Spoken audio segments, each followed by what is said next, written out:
In the name of the Father, and of the Son, and of the Holy Spirit. Today is the feast of Holy Trinity. I greet all of you in the name of the Father, Son, and the Holy Spirit. At the day of Pentecost we celebrated last Sunday, it is fitting that we celebrate the feast of Holy Trinity today, because the explicit manifestation of the Holy Spirit has been revealed the day of Pentecost. Through the book of Pentateuch, the 5 books of Moses, the first 5 books of Moses, God, Heavenly Father, Yahweh is revealing Himself, or God is revealed. His creative power is revealed. Through the Gospels, we get the revelation of Jesus, the person of Jesus Christ. And in the Acts of the Apostles, we have the revelation of the Holy Spirit. So we start believing in the Holy Trinity. The word Trinity is not found in the Bible. But what we believe through the word Holy Trinity is in the Bible. Today the first reading is taken from the book of Deuteronomy. Moses is challenging the people with the concern God has shown to them.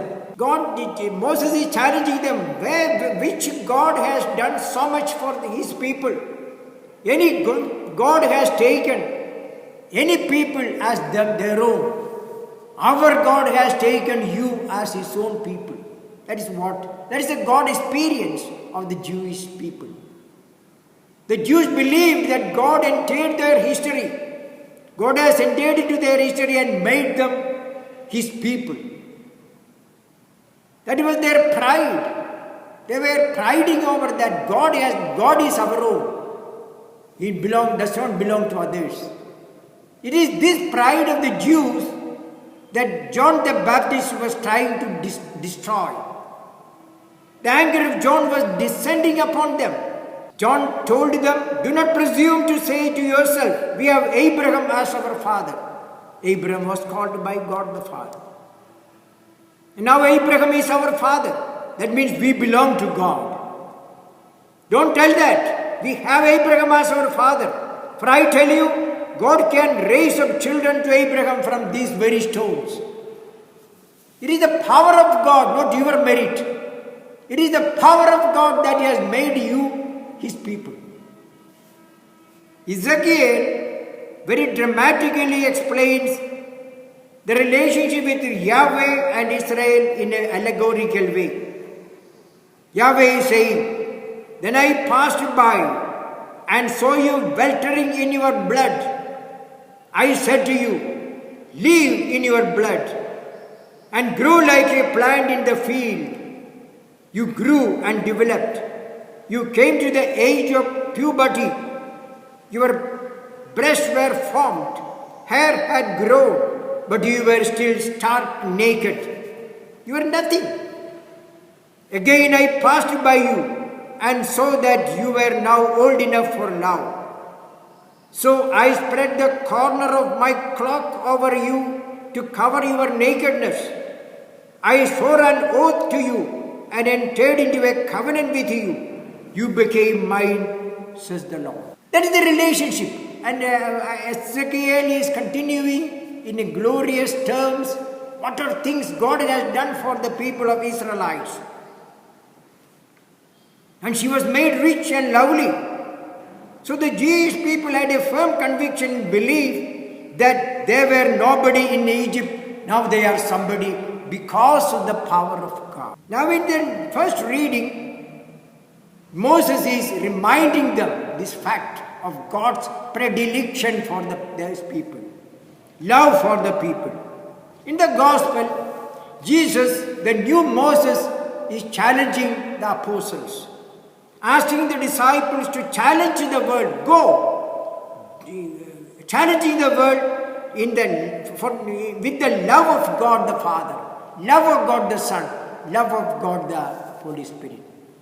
Jesus is telling them they have to go to the ends of the world. They are not to cling to Jerusalem and to their surroundings, to their culture alone. They have to go out. They have to go out to the ends of the world. They have to go out to Samaria. Jewish people will not like Samaritans at all. They dislike them. They dislike them like devils. You have to go to Samaria, and not only to Samaria, to the ends of the world. Let all creation come to know the love of God the Father, love of God the Son, love of God the Holy Spirit. It is called the Great Commission command. There are two things. There are two things in that. One is the commission. The disciples were commissioned to do that. They were given a duty to do. Apostles were commissioned to do that. That is their duty to do that. And there is also a command. It is not an advice. Oh, you may do it. No, you have to do it. Go, teach, baptize. Go, teach, baptize. You have to go out. You have to venture upon to the new fields. Brave the new world. And you have to teach. Teaching is important. Teach about the love of God. Challenge the world with the love of God. Love of Jesus Christ. Love of the Holy Spirit. Baptize. This baptize can be understood in a very narrow sense. It can be understood as increasing the numerical strength of the Christian community. There was a dispute in the church of Corinth. St. Paul is reminding them. According to the news Paul received from some families in Corinth, some people are divided. Some say, I belong to Apollo. Some say, I belong to Cephas. Some say, I belong to Paul. Then Paul was angry. Was Paul crucified for you? Did you receive baptism in the name of Paul? He continuously reminded the preeminence of Jesus Christ. You are baptized in the name of Jesus Christ. And again, one sentence is important. I give thanks to God that I baptized none of you except Crispus and Gaius. Only two people. And I think after that letter he remembers one more person. These two people, that was not, my duty was not to baptize, but my duty was to preach the gospel.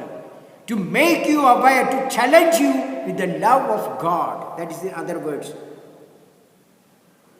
Baptism is not a mere means to increase the numerical strength of the community.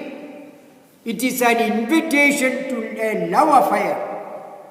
Loving God, loving neighbor. We start by our baptism, we start a journey of love. A person who is baptized is starting a journey of love, loving God. He has to grow and grow in the love of God. He has to grow and grow in the love of neighbor.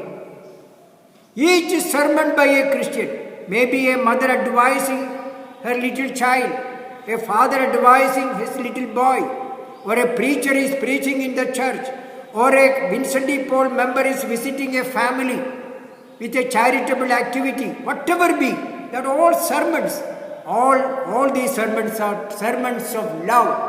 We are challenging the world with the love of God, with the love of the Father, love of the Son, love of the Holy Spirit.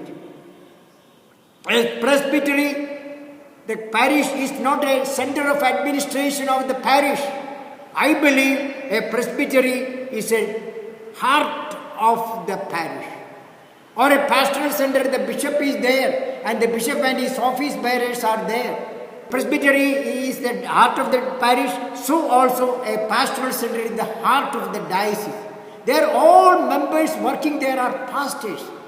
I have a very simple experience of a secretary. He was a Methodist, secretary to our Bishop Peter Kosisappa. He was a Methodist. But whenever we go to that office for anything, Victor is physically handicapped. Very struggle to, but once he get to the table and chair, he is perfectly okay. Whatever he is ready to help anybody coming there. He is willing and he smiles at you. What do you want, Tony? He asked me. And he's there. He is a pastor there. He behaves like a pastor. So we like to go to that office. It is not an office. It is a house. It is a family. And that center, pastoral center, become the center of the diocese because it is the heart of the diocese. What the people who come there need a care and attention, a listening heart. Once one of my friend father became a chancellor. Oh, how did he get this job? My father, what we people need is a listening heart. If you have simple, we don't need big theology or big degrees, but simple things. They listen to the needs of the people. So, all people, whether this is a sister or a staff there, a lay staff there, everybody is pastors in that office because it is the pastorality of the people who are working there. It should be an experience for the people who come over there. So, the feast of the Holy Trinity is the feast of love. And we believe in God the Father, the love of God the Father, God the Son, and God the Holy Spirit, the grace of Lord Jesus Christ, love of God the Father, and communion of the Holy Spirit be with us all, now, forever, and ever. Amen.